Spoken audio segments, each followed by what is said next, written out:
melakukan kekerasan, baik itu verbal maupun secara fisik. Ketika wanita asing ini melakukan kekerasan secara verbal maupun fisik, apa yang dilakukan oleh ibu Anda? Ibu saya diam.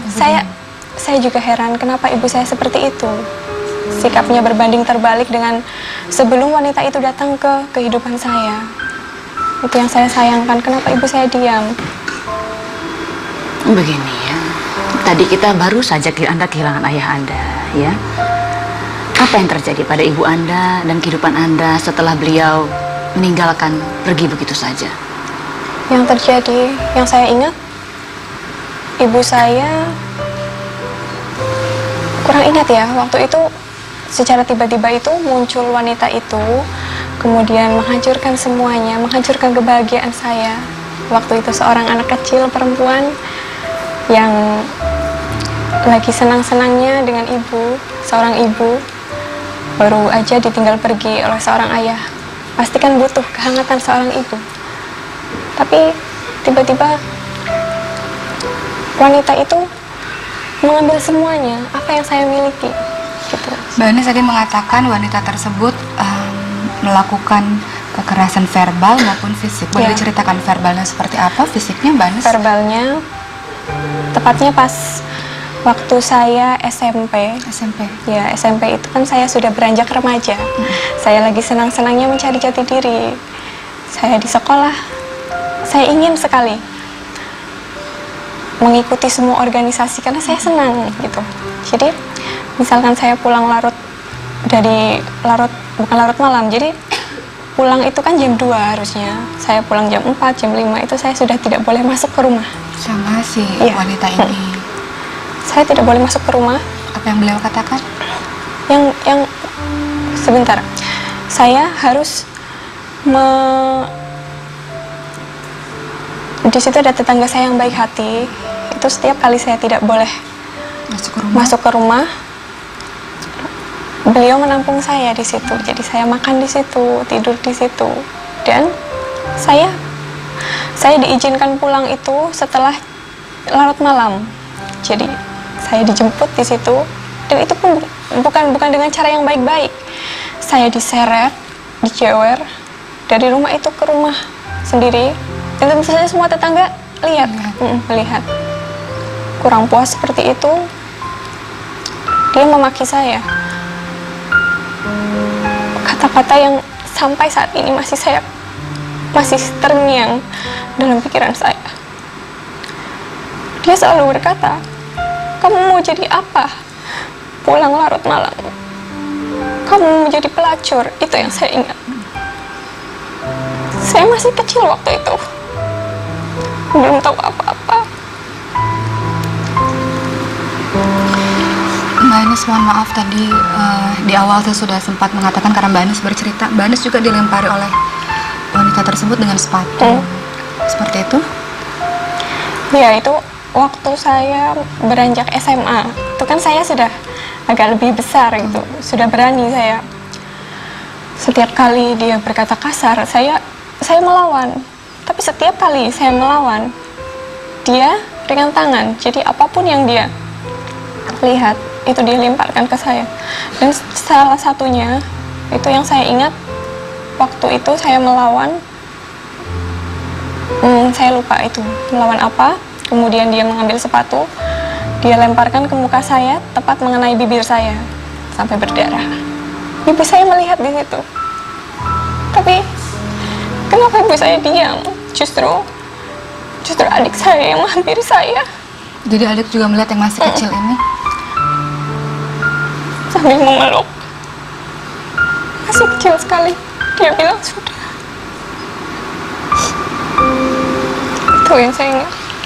Ya, Mbak Vera, Mbak Anis juga bercerita katanya karena tidak tahan dengan perlakuan wanita tersebut, sempat berpikir untuk bunuh diri. Betul begitu Mbak? Iya, pernah itu waktu kelas 2 SMP. Ibu saya nggak tahu. Kejadian apa yang sampai membuat Mbak Anis pada akhirnya berpikir untuk bunuh diri? Ada kejadian apa yang membuat trauma sekali? Seperti itu, sehari-hari saya diperlakukan seperti itu. Saya merasa iri. Saya ingin seperti anak-anak yang lain, sekolah, belajar, main. Tapi saya nggak pernah mendapatkan seperti itu. Jadi dalam keseharian saya itu, saya harus mengerjakan pekerjaan rumah tangga.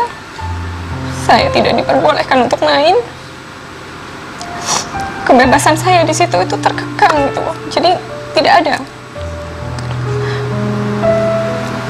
Saya tidak diperbolehkan untuk bersosialisasi dengan luar. Seperti itu. Lalu apa yang Mbak lakukan ketika Mbak berpikir untuk bunuh diri? Apa yang Mbak lakukan? Saya Ketahuankah oleh ibu Tidak. atau seperti apa? tidak, saya memang sempat minum pewangi pakaian. Sempat. Kemudian saya berpikir kok tidak berefek gitu. Saya mengulangi lagi dengan meminum obat kadaluarsa. Itu tanggalnya jelas sudah lewat. Saya meminum itu. Saya berpikir lagi kok tidak berefek. Mungkin Allah masih sayang sama saya. Saya ulangi lagi dengan saya menyilet pergelangan tangan saya. Tidak ada seorang pun yang tahu ketika melakukan percobaan bunuh diri Tidak. berkali-kali. Baik. Lalu ketika terjadi kekerasan terus-menerus, apa perasaan Mbak ketika datang wanita ini? Kan seolah-olah wanita ini mengambil alih semuanya. Ada perasaan benci kah? Perasaan kok jadi ibu berubah kah? Atau seperti apa? Benci, jelas benci. Tapi saat itu perasaan yang paling menekan dalam emosi saya itu saya cemburu. Cemburu sekali.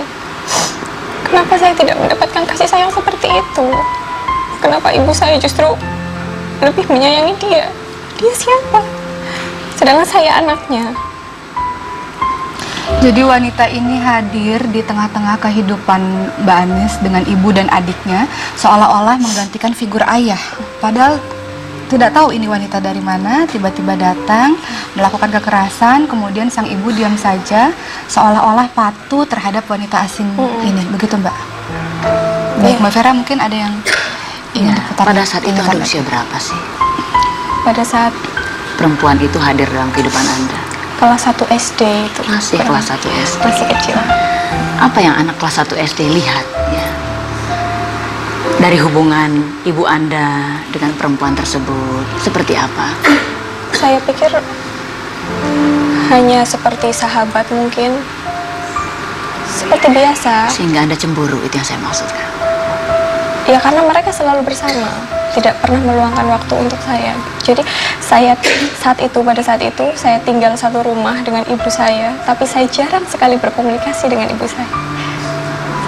Sikap yang paling terlihat sangat berubah sebelum wanita ini datang, kemudian setelah wanita ini datang dari ibu, itu apa Mbak Anis? Kalau dulu sebelum wanita itu datang kan, Ibu sangat perhatian. iya sangat perhatian. Setelah wanita itu datang, kenapa semuanya berbeda, berubah semuanya? Itu yang paling menonjol. Baik. Setelah ini kita akan bertanya Mbak Vera. Kita belum tanya tadi soal ayahnya. Betul. Nanti kita akan bertanya lagi soal ayah, kemudian apa yang ingin disampaikan. Iya. Untuk sahabat perempuan, jangan kemana-mana. Kita akan kembali lagi setelah ini dengan cerita yang lebih lengkap, tetap dalam Curahan Hati Perempuan.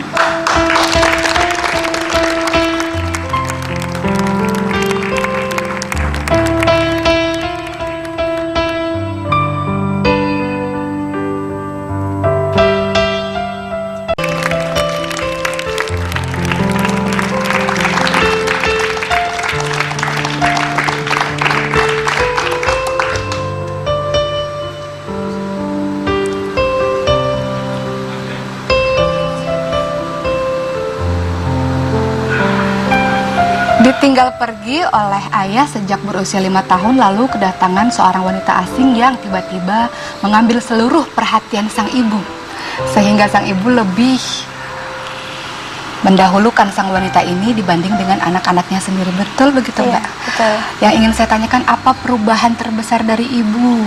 Tadi sudah dikatakan kan perhatiannya lebih sering ke sana. Secara spesifik apa Mbak yang membuat Mbak pada akhirnya spesifik. sedih sekali? Sebelum kedatangan dia, ibu saya mungkin selalu menyiapkan makan untuk saya. Dari pagi sampai malam, beliau selalu menemani saya karena waktu itu saya masih kecil. Jadi keseharian saya, semua waktu saya semua waktu ibu itu untuk saya. Nah, setelah ada wanita itu, kenapa semuanya itu tiba-tiba berubah? Yang tadinya menyiapkan makan, memasak, sampai mungkin menemani saya tidur, itu semuanya sudah tidak ada. Jadi Mbak tidur sendiri, adik Iya. tidur sendiri, Ibu? Ibu kadang-kadang tidur sama dia. Itu yang membuat kecemburuan saya itu lebih besar gitu. Baik, Mbak Anis juga sempat cerita katanya Mama ketika di depan banyak orang pernah melakukan suatu perbuatan yang sampai sekarang teringat terus, Iya. berefek terus. Apa Iya, itu? mungkin saat itu Mama tidak menyadari apa yang Mama lakukan, karena sampai saat ini itu masih melekat dalam ingatan saya, dalam diri saya, dan berdampak sampai saat ini saya sebesar ini. Jadi dulu setiap perkumpulan keluarga gitu, saya mungkin tidak menyalahkan Mama, saya tidak menyalahkan Mama, tapi itu bagi saya adalah kesalahan terbesar Mama dalam mendidik saya. Apa yang beliau katakan? Dia selalu membandingkan saya dengan saudara-saudara saya. Perbuatan yang tidak pernah dilakukan sebelum kedatangan wanita tersebut. Iya. Baik. Sekarang kita ingin bercerita sedikit tentang sosok Papa. 5 tahun sudah ditinggalkan. Tahukah alasan apa sampai Papa akhirnya pergi? Kemudian pernahkah bertemu dengan Papa setelah bertahun-tahun kemudian? Yang saya tahu waktu saya sudah besar, sudah masuk kuliah, itu yang saya tahu. Ternyata papa saya menikah dengan ibu saya itu sudah memiliki istri. Istri dan anak. Iya, istri dan anak. Itu yang saya tahu. Mungkin saat itu meninggalkan ibu saya karena kembali lagi ke istri yang pertama. Karena yang saya tahu, istri pertama itu tidak tahu kalau ayah saya menikah lagi dan mempunyai anak. Baik. Pernah ketemu sama Papa? Pernah. Kapan? Terakhir waktu SMP kelas 3. Bagaimana rasanya setelah bertahun-tahun tidak bertemu? Tidak ada rasa apa-apa, seperti orang lain bagi saya. Dia siapa? Bertahun-tahun meninggalkan saya, tiba-tiba Tanpa kabar? Iya, tiba-tiba saya harus bertemu dengan dia. Dalam hati saya itu, saya hanya bertanya dia siapa gitu. Sampai saat ini saya lupa bagaimana caranya memanggil seorang ayah. Entah. Saya lupa bagaimana saya memanggil dia. Dengan sebutan apa, saya lupa. Baik, Mbak, sebelum Mbak Anis menyampaikan sesuatu terhadap Ibu, mungkin banyak yang ingin disampaikan. Saya ingin tahu kabar terakhir tentang wanita tersebut. Kabar terakhir, Apakah masih bersama dengan Ibu? Sudah Sekarang baru tidak. kuliah ya, sudah pisah sama Ibu. Heeh. Jadi Bagaimana keadaan wanita tersebut? terakhir kali waktu saya memasuki kuliah itu dia menikah dengan kakak sepupu saya. Akhirnya lepas dari Ya, Ibu, dan akhirnya Ibu lepas. kembali normal. Iya. Baik, Mbak Anis mungkin ada yang ingin disampaikan kepada Ibu, silahkan. Mama nggak pernah tahu kalau saya sangat menyayangi Mama lebih dari apapun. Mungkin dulu saya pernah membenci Mama karena Mama secara tidak sadar memberikan pengaruh sampai saya besar. Lepas dari itu, saya sangat menyayangi Mama. Saya ingin berkata, I love you, Mom. Karena selama ini, saya nggak pernah berkata seperti itu. Saya nggak pernah memeluk Mama saya. Karena saya nggak terbiasa. Kenapa Mama nggak pernah membiarkan saya untuk melakukan seperti itu? Baik, Mbak Vera mungkin ada yang ingin disampaikan. Satu hal, ada pertanyaan saya tadi. Apa yang tiba-tiba menyadarkan Anda, Mbak Anis, untuk tiba-tiba pengen bilang I love you, Mom, setelah sekian tahun ini dalam kebencian dan kemarahan emosional?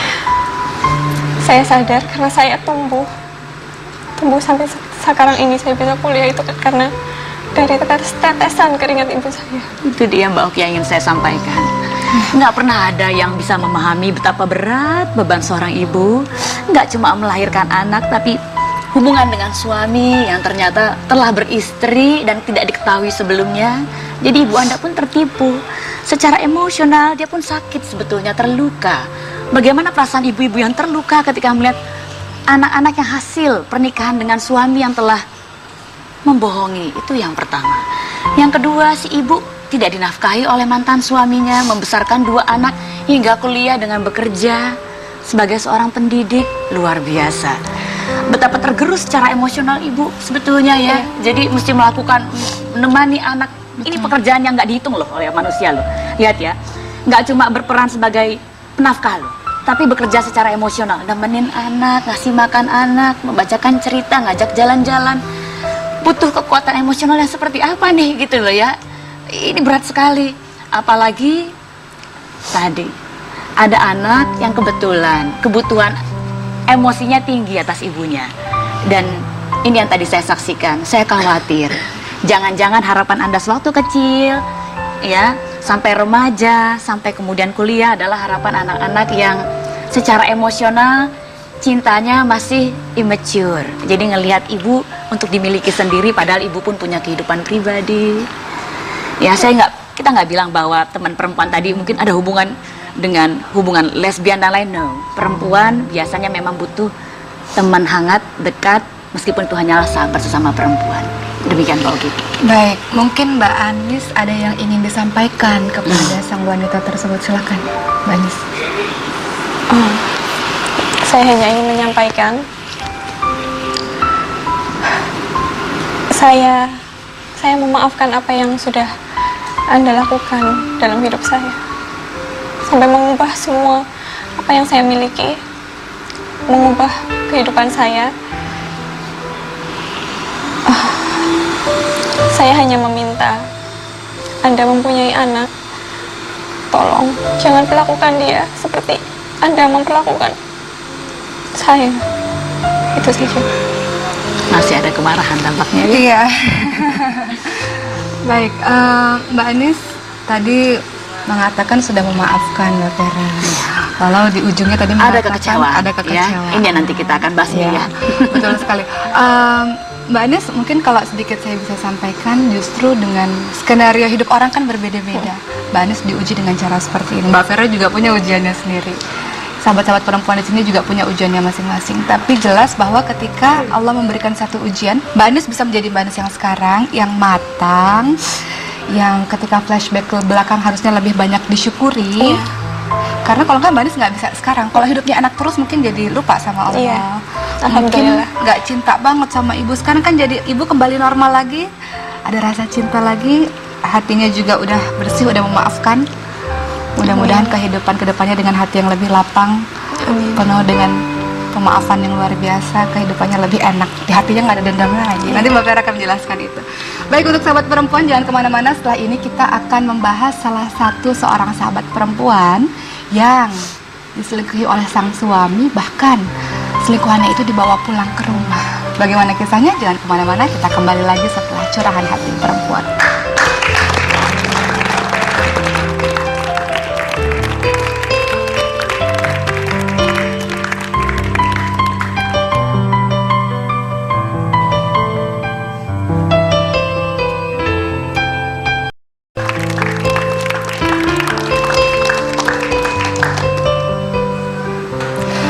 Selama 34 tahun pernikahan, dalam pernikahan tersebut dihiasi dengan KDRT dan perselingkuhan. Sahabat perempuan kita kali ini bernama Ibu Titin. Apa kabar Ibu? Alhamdulillah baik. Alhamdulillah baik. Boleh diceritakan Bu kisahnya, nanti mungkin bisa mendapat pelajaran sahabat perempuan yang ada di sini. Boleh. Dari awal seperti apa Ya, Bu? apa yang terjadi dalam pernikahan Anda? Saya waktu menikah baru-baru baik 2 bulan kemudian suami saya galak, tangannya entek, terus sering main perempuan dibawa ke rumah. Kalau ketahuan perempuan ini dibawa ke rumah itu bilangnya menolong orang, bilangnya gitu. Terus alasannya dia bisa ngobatin, alternatif ngobatin katanya. Terus ke rumah diobatin, tapi kalau diobatin bilangnya ngurut, nggak mau di luar, di ruangan, mau di kamar. Saya tunggu di ruang tamu nonton TV sampai dengklung-dengklung tengah malam, yang diurut pergi-pergi gitu. Kalau diomong marah, ngegamparin, ngegebukin, sampai visum dokter. Saya ngegebukin, saya sampai nggak sadar. Sebentar, jadi kita review sedikit ya. Selama pernikahan, sejak awal suami sudah bawa-bawa perempuan lain dengan alasan untuk diobatin. Iya, ngobatin bilangnya. Dia bisa ngobatin gitu kan. Bisa katanya kesian sakit lambungnya, katanya alasannya gitu. Terus udah nggak gitu, ntar ganti lagi bilangnya yang lain lagi. Ini orang kena kasus, kasihan. Jadi orang harus jiwanya menolong. Jadi saya tuh harus jiwanya harus menolong. Kalau marah saya digambarin. Ibu, suami ibu tukang urut kah? Buka praktek di rumah kah? Atau siapa? Enggak, cuman katanya bisa ngobatin, katanya Bisa turunan, ngobatin. katanya bisa nolong orang, harus Sehingga katanya. pasiennya banyak perempuan-perempuan dari Enggak ada pasien. Oh, Kalau nggak pasiennya ada. kan banyak, cuman itu aja yang dibawa, itu lagi. perempuan itu Nah, lagi. kalau memang pasiennya kan saya tahu, kalau misalkan yang mengobatin kan tahu, ini enggak, itu lagi. Memang Bawa sebenarnya itu. profesi suami apa ya Bu ya? Suami saya kerja PNS. PNS sebetulnya. Ini pernikahan dengan suami dari awal, pernikahan pertama atau kedua kita? Yang kedua, Ini yang kedua. Iya. Kemudian atas pilihan Anda sendiri. ya itu saya nyela itu, pilihan sendiri. Nah, karena saya nyela dibilang Nyala itu maksudnya apa ya? Iya, menghina lah gitu. Oh, Anda menghina dia, Anda tolak dia ketika Tolak dia dia. mendekati Anda untuk menikahi Anda. Iya. Kemudian, Terus saya cari-cari dia. Nah, terus sampai sekarang nggak bakal bisa bercerai sebelum saya mati, karena saya tuh udah ngerjain kamu tuh bukan main-main, sampai dia bilang pengorbanannya sampai tapak-tapak di gua katanya gitu, sampai nelen jarum buat belain kamu gitu bilang. Jadi nggak bakal kamu bisa bercerai dari tangan saya. oke, jadi dari Gitu, awal jadi dia saya kejar-kejar nggak pernah bisa Anda, bercerai. tapi sehari-hari dia kejar-kejar Anda nih ya, udah kejar-kejar Anda melakukan macam-macam. Apa yang terjadi sehari-hari? Selain dia bawa perempuan, kemudian Iya, dia kalau pulang kerja pun juga pembantu pun dilecehin sama dia. Maksudnya kalau misalkan saya lagi pergi ke pasar atau kemana gitu kan, kantornya dekat, tadi pulang, kalau pulang tuh pembantu tuh di ini juga sama dia. dia apa kan? Maksudnya kalau saya pergi, pembantu di rumah disetelin film, atau pembantu ketakutan kan, Bu saya takut Bu, katanya. Yang benar kamu nggak punya, kok di sini nggak punya film gituan. Ibu nggak percaya, saya bilang enggak emang saya nggak punya kan. Taunya dia pulang kerja istirahat, pulang ke rumah tuh pembantu, makanya saya nggak pernah mau biar pembantu. Maksudnya biar nggak sakit udah nggak usah pembantu, cukup orang yang ditolong dia. Itu bukan pasien banyak, itu enggak, cuma satu pasien itu aja. Katanya dia lambungnya sakit perlu dibantu. Kedoknya adalah mau bantu, padahal ternyata Iya. apa yang dilakukan? Ya kan saya nggak tahu, namanya kan di kamar lama, kita kan di luar nggak boleh masuk. Anda tidak melakukan sesuatu saat itu. Ya kan daripada saya digambarin sakit, saya kan sakit tuh digambarin tendangan begitu. Kalau dia marah, dia megang golok. Megang golok tapi bukan matiin saya, jadi golok ini pintu ditutup, dia mepet belakang pintu, golok taruh di leher. Di lehernya Terus di lehernya si suami, lehernya sendiri. tapi tangan saya ditempelin di golok. Jadi kan kalau dia mati kan saya kan tidur dia, jadi saya ntar kalau gitu ya udah deh, saya minta maaf deh, saya nggak cemburu. Ya udah kalau minta maaf, kamu harus sujud, cium kaki saya gitu. Kalau enggak katanya ntar gurunya dia nggak terima gitu bilangnya. Ibu, kita review sedikit ya Bu, supaya sahabat perempuan di sini lebih memahami cerita dari Bu Titin. Jadi Bu Titin ini menikah dengan seorang laki-laki yang tadinya sangat mengejar-ngejar Bu Titin. Ternyata statusnya adalah duda, beranak 4, betul? Kemudian pada akhirnya Ibu Titin menikah, kemudian seminggu setelah pernikahan baru merasa sadar. Iya. Betul seperti itu Bu? Iya betul. Kemudian sadarnya maksudnya seperti apa ini Bu?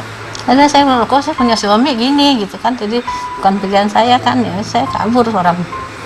Enggak lama pulang lagi, ambil lagi, ntar kabur lagi. Baik, pernikahan yang tidak direstui oleh orang tua, pada Iya. akhirnya Ibu memilih lelaki ini.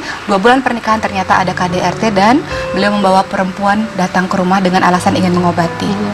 Kekerasan KDRT tadi selain golok, apalagi Bu, digampar seperti apa? Gampar, ditendang, pakai sapu lidi, pakai gesper, udah istilahnya saya tuh kayak maling gitu loh. Kalau salah, padahal yang salah dia, sampai orang tua saya, keluarga saya bilang ini, kalau kamu masih kangen sama keluarga, datang sendiri, datang bawa lagi suami ini lagi.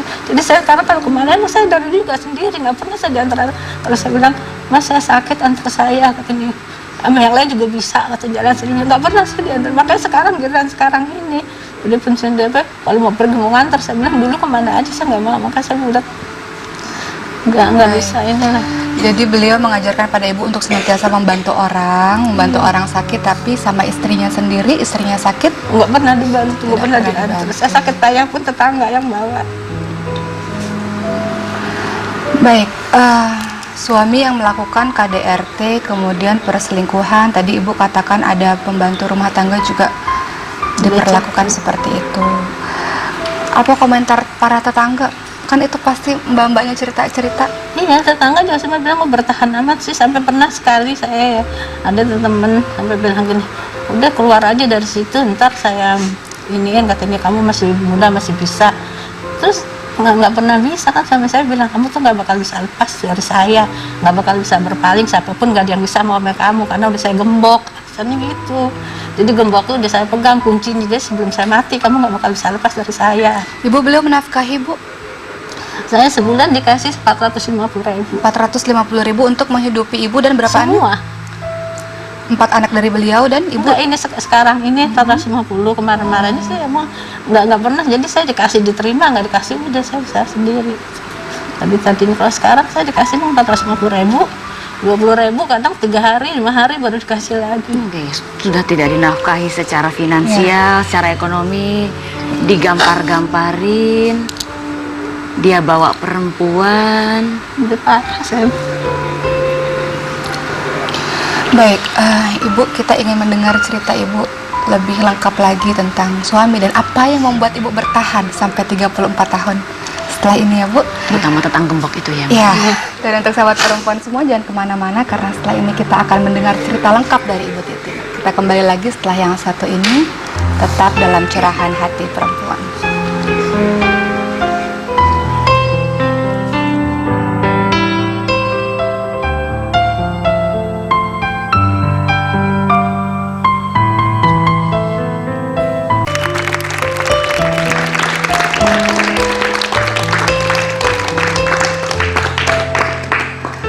Kembali dalam curahan hati perempuan masih dengan kisah Ibu Titin yang awalnya menolak seorang laki-laki duda beranak 4, kemudian berbalik tiba-tiba Ibu sangat mengejar-ngejar beliau. Dalam kehidupan rumah tangga ternyata dihiasi dengan KDRT dengan golok, kemudian ditampar ya Bu, dipukul, ditendang. Kemudian dilanjutkan dengan adanya perselingkuhan demi perselingkuhan dengan alasan ingin menolong seorang wanita, namun wanita tersebut sering sekali dibawa ke rumah, bahkan diobati di dalam kamar ya Bu, ibunya di luar. Kemudian juga adanya pelecehan terhadap pembantu rumah tangganya sendiri.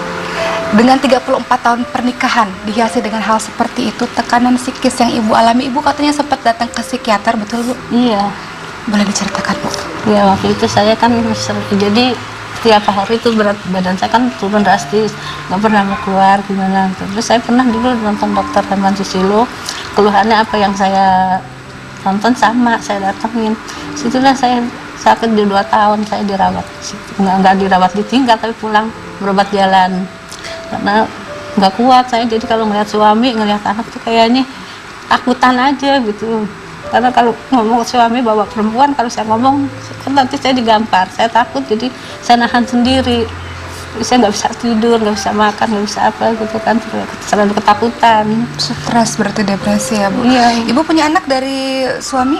Punya 2 anak. Iya. Berarti total 6 anak ya Bu? Iya. 2 anak, kemudian 4 anak dari Bapak. Apa yang membuat Ibu bertahan? 34 tahun pernikahan bukan hal yang Mudah ya? mudah. Untuk Dan itu lama sekali. Apa membuat Ibu pada akhirnya tetap, kata Ibu, saya masak tetap masak, melakukan kewajiban, tetap melakukan kewajiban sebagai seorang istri. Apa Bu? Dengan selingkuh dan KDRT? Saya sih tetap pengen cerai, dari bolak-balik pengadilan tuh udah capek ya bolak-balik, tapi nggak pernah bisa karena suami saya bilang kamu nggak bakal bisa bercerai selain sebelum saya mati, karena saya nggak dapetin kamu bukan sembarangan. Saya tuh tapak-tapak di gua Bertapa di maneh gua. sampai ngedelen jarum buat ngedapetin kamu, jadi kamu jangan mengharap bisa paling dari saya. Jadi saya setiap berantem mau cerai saya pergi, ntar tetap pulang lagi, saya keingetan dia lagi, balik lagi. Sehingga Anda merasa sepertinya apa yang terjadi sih ketika Anda udah mau cerai, kemudian gak batal lagi, ada konflik besar loh. Anda mau cerai, tersiksa, balik lagi. Iya. Apa yang menggerakkan Anda menurut Anda sendiri? Saya tuh setiap mau cerai tiba-tiba tuh saya pergi, ntar keingetan dia lagi, cari dia lagi, ntar kalau pulang pulang lagi gitu. Itu yang tadi Anda maksudkan dengan gemboknya sudah dimiliki oleh suami. Iya, sama saya bilang gitu. Jadi saya tuh setiap mau cerai selalu begitu, dianya nggak bakal bisa cerai, kamu biar kamu mau pergi mana juga nggak bakal bisa cerai. Berat sekali bebannya. Tentu ada yang ingin disampaikan mungkin ya Mbak Oki. Iya. Mungkin Ibu ingin menyampaikan sesuatu pada suami, silakan Ibu. Iya, saya makanya sama saya janganlah terlalu kejam istri. Saya nggak pernah berbuat salah, kewajiban saya selalu, walaupun saya nggak dicukupin, saya masih berusaha untuk bantu tulang buat suami. Tapi suami jangan selalu kasar terhadap istri, jangan selalu nekan. Saya cukup sabar 34 tahun. Kasih uang sebulan cuma 450.000, 20.000 3 hari seminggu baru dikasih lagi. Tapi saya nggak pernah nuntut. Jangankan saya minta yang lain-lain, sepotong baju selama kawin belum pernah saya dibeli sama suami. Jujur aja sampai saya orang kelihatannya baik tapi jahatnya luar biasa. Perempuan jangan suka dibawa ke rumah lagi. Baik, Mbak Vera, mungkin ada yang ingin dikomentari, silakan. Ini ya Mbak Oki ya. Ada satu pernyataan yang diulang-ulangi terus oleh Ibu Titin yang mungkin kita cermati sama-sama deh. Seolah-olah gembok hatinya sudah dimiliki oleh suami. Suami sampai bertapa di gua dengan itu adalah sesuatu yang sifatnya mistis. Ketika Anda merasa loh ya bahwa hati Anda, pikiran Anda, aksi-aksi Anda dipengaruhi oleh sesuatu di luar diri Anda akan selalu berpulang kembali kepada orang yang menyatakan pernyataan tersebut, yakni suami. Maksud saya adalah begini ya, jangan pernah mau dibodoh-bodohin, ditakut-takutin oleh orang lain dengan membawa-bawa mistis atau apapun di luar diri Anda untuk memengaruhi setiap aksi Anda, karena seharusnya pikiran, emosi, aksi itu sejalan. Ketika hati Anda sudah bilang bahwa Anda nggak cinta dia, Bu, pikiran Anda berkata, saya bingung kenapa saya bisa menikahi dia, itu sudah cukup menjadi kunci untuk membuka hati, melakukan aksi, akhiri pernikahannya kalau memang Anda tidak tahan.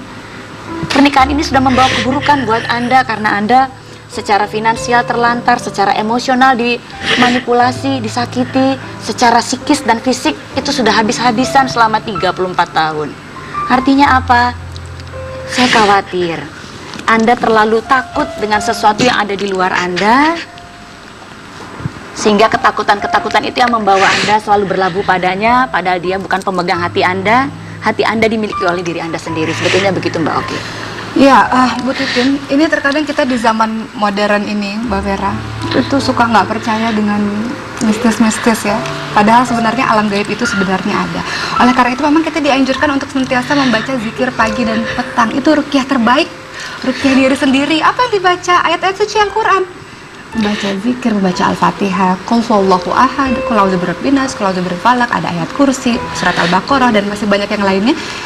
Ketika kita membaca zikir pagi dan petang, itu yang namanya setan dari kalangan jin dan manusia. Karena setan itu ada dari manusia juga, Mbak Vera. Betul ya. Ya, itu kan secara agama ya. Betul, karena Allah akan melindungi kita kalau kita bacanya ba'da subuh atau sebelum subuh, kita akan dilindungi dari pagi sampai sore.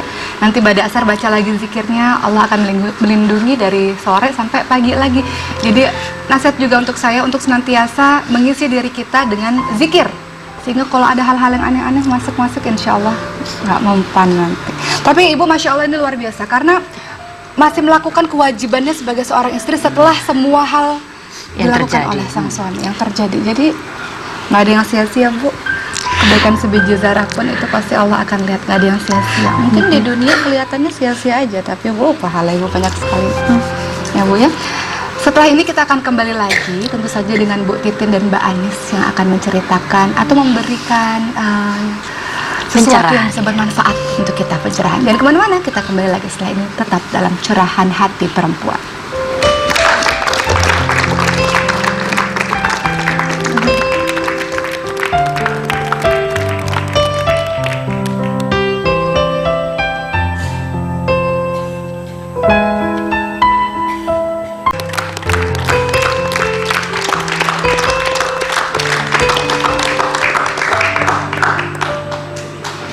Masih kembali dalam Curahan Hati Perempuan, sudah dua narasumber kita duduk di sini menceritakan kisah-kisahnya.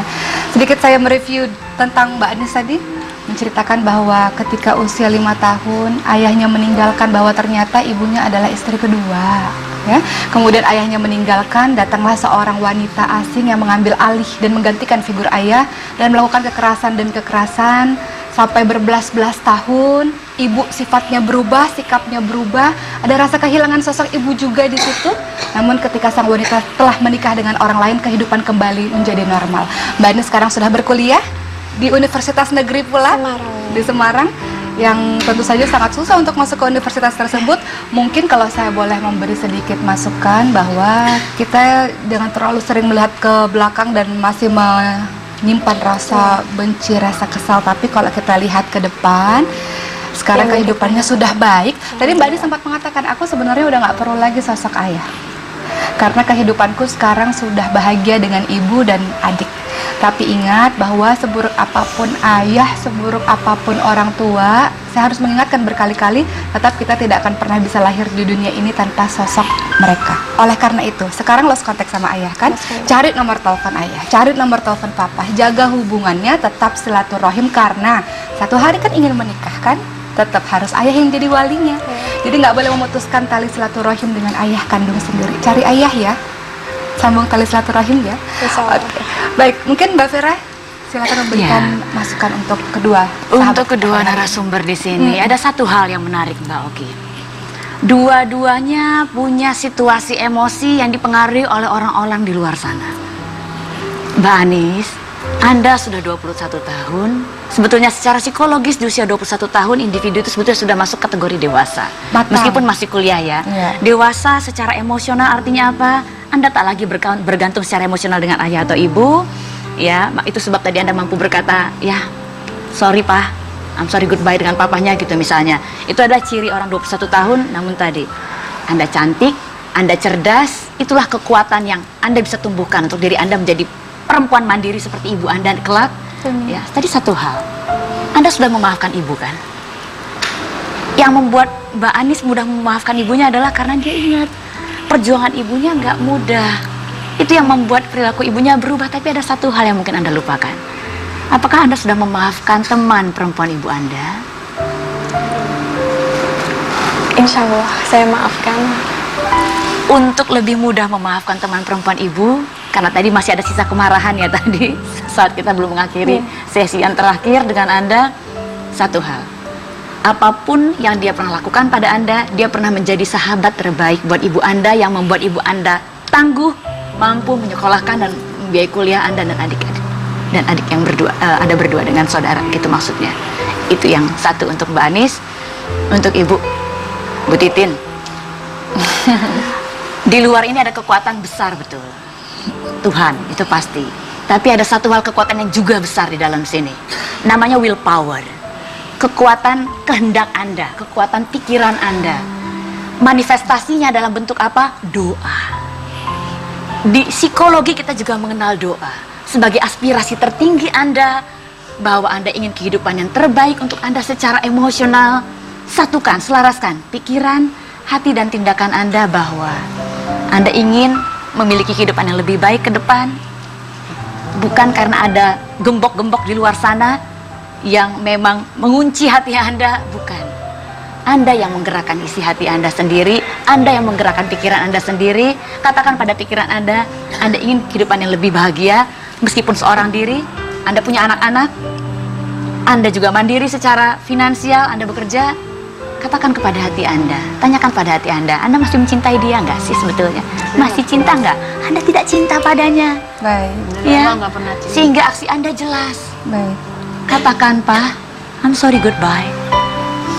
Baik, Ibu Titin, Mbak Anies.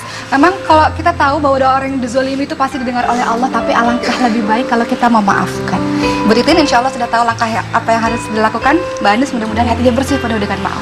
Untuk sahabat perempuan, terima kasih telah menyaksikan kami pada hari ini. Mudah-mudahan bisa memberikan manfaat untuk Anda semua. Kita kembali lagi esok. Jangan kemana-mana, tetap nonton ya Curahan Hati Perempuan. Saya Oki Setiana Dewi, wabillahi taufiq wal hidayah. Wassalamualaikum warahmatullahi wabarakatuh. Waalaikumsalam warahmatullahi wabarakatuh. Terima kasih ya Mbak.